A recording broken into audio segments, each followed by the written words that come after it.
I have 5 free transfers, and while everyone is seemingly on Wildcard, that isn't an option for me. The team does look good though, and I'm going to give you my best picks for differentials that are going under the radar to make the team even better. Welcome to my channel. I'm your host, Femi. Let's jump into it. All right, before we jump into how the team looks and my preparations for Game Week 32, we have to look at the breaking news yesterday with Mo Salah announcing that he's going to leave Liverpool at the end of the season.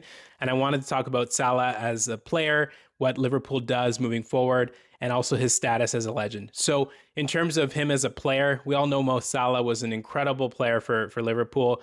You know, a player that was very unheralded and who broke to amazing and sensational heights. We know the stats, we know the trophies that he won, we know how he changed the culture in that rock and roll type of football that is played with him and Firmino and Mane with Klopp at the wheel. And obviously Trent and Robertson bombing forward. Like they just had such an exciting style, a style that we obviously missed this season in the Premier League of teams really going out and attacking. Liverpool was that team.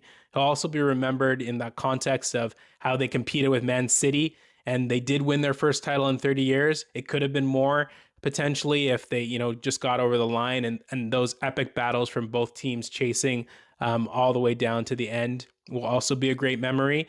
And Salah was at the heart of it. Without Salah, there's no title for Liverpool. There's no the excitement in the league and what he brought. And he also is such a iconic player, right? A unique player, right? That the Premier League will obviously have and add to their Hall of Fame whenever he's eligible. In terms of the team and where Liverpool goes from here, this is the interesting thing, right? I wrote on X yesterday around how no Salah and no Trent in back-to-back years. That right-hand side of their team is now gone, and it's not going to be easy to replace these players. Yes, they're leaving on a free transfer, so you can say, yeah, Liverpool will have the cash to replace these guys. Their stats, the amount of goals and assists they both brought to the team is going to be really hard to replace. And to find players that were that consistent in terms of being available week in, week out to compete in both the Premier League, the domestic cups, and the European Champion League games is going to be very, very difficult. So we'll see how they retool. But I do think for Liverpool, now you look at their issues, they have the right-hand side issues, they have issues in the middle of the park, they have issues in the center back that was never addressed. Van Dijk going on another year, Konate potentially wanting out and not necessarily re-signing. And then even from a goalkeeping perspective with Alisson and his injury status every year, missing games here and there, those are a lot of holes that need to be filled. And of course, they still have to get Champions League to make sure that they have the funds to continue to do that and fill those holes. So Liverpool as a team is, in a very precarious spot, which they should never have really been in, given how much outlay they had spent this past summer and also their status as being contenders. So we'll see what they do. The summer is going to be huge for them, but it's hard not to see them taking a step back without having Mo Salah in the squad, even though he did have such a challenging season this season. And then, him in terms of being a legend. So for me, the reference point is always Thierry Henry when I think of, era-defining forwards. And Salah was an era-defining forward in his own right during his run in the Premier League, which is going to come to an end. And I think, aesthetically, he wasn't Henry. Henry, the way he galloped, the change of pace. I used to always joke with my friends how I love to be Henry and that change of pace as I was quite a quick player. And, I think a lot of us have Henry as this reference point of the grace and elegance when we think of strikers. Salah was unique in that sense. He wasn't as graceful, but he got the job done and the numbers were, even better than Henry's. But I do think I would put Henry just slightly above Salah in terms of legendary status, as Henry didn't have a Trent, feeding him those amazing balls all those years. I think if he did, he would have been close to the numbers that Salah put up. And I do think on a one-on-one basis, who are you more fearful of? Mo Salah coming down the wing or Henry coming down the wing? And I think it would be Thierry Henry. They're both great in their own rights. They're both era-defining forwards. Henry played in a different time, in a more defensive time, in a more scrappy time. And then, obviously with Klopp and Liverpool and Trent, Salah played in a more wide open style and time. Let me know down in the comments who you would put in your ultimate, who's the better forward, Henry or Salah. They both make it to the all-time Premier 11 in my mind, so no worries there. And we will miss Mo Salah and all the grace that he showed us and how competitive and how great as a football he was. And now let's go back into the video and we'll take a look at how the team looks for game week 32. So here's how the squad is looking for game week 32. It's a squad I really, really like. So no issues here. All of the defenders have home games. We have Royce in net. Hopefully he'll be healthy by the time the international break is over. And Ballard. That's a really sneaky, two players in such a great matchup at home against Tottenham, which is just in a free fall. Tottenham is a team to target. They don't look convincing at all, and they don't look like they care to stay up at either. And then we have, Diouf and Gabriel and Munoz. So all of them in great matchups at home. Midfield's looking good too. Semedo, Fernandez, Saka, and Rice. We'll get to Rice later as he's an asset that I think I could improve on. And then, right now we have Haaland as a captain and then Thiago at home to Everton. So lots of great matchups. The issue is when you get to the bench. So this is where we need to improve the team.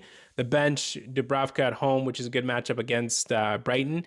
And then Mane, Chalobah, who's injured, who won't be available. And then Rayan, Rayan, who was a punt that went wrong. So Rice and Rayan are on my mind in terms of replacing these players. And, when we think about who can replace a Rice, I'm thinking, Morgan Gibbs-White. So Morgan Gibbs-White, Forest is trying to make sure they don't get relegated.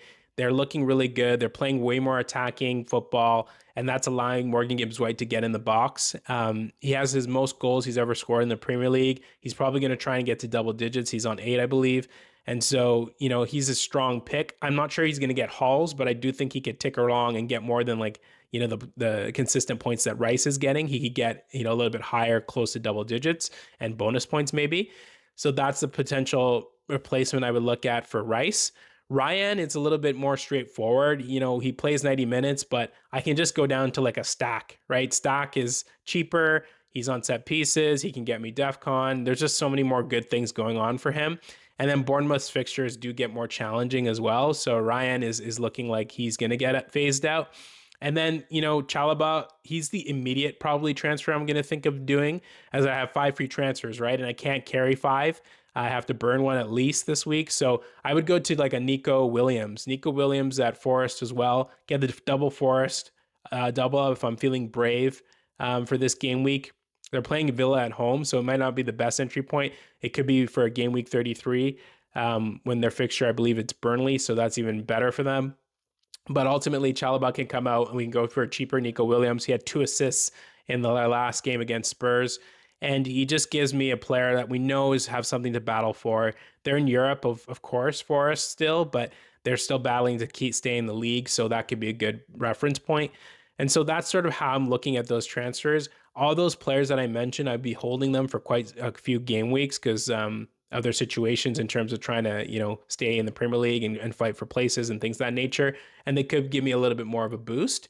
The big news is obviously who are we going to get in the double game week? And I'm thinking right now in terms of chip strategy, I'm thinking of triple captaining in game week 33. And if there's another game week down the line, bench boosting then. And so I'd have time, let's say if it's a double in game week 36, I'd have time to bench boost then and get the squad and bench organized to make it the best.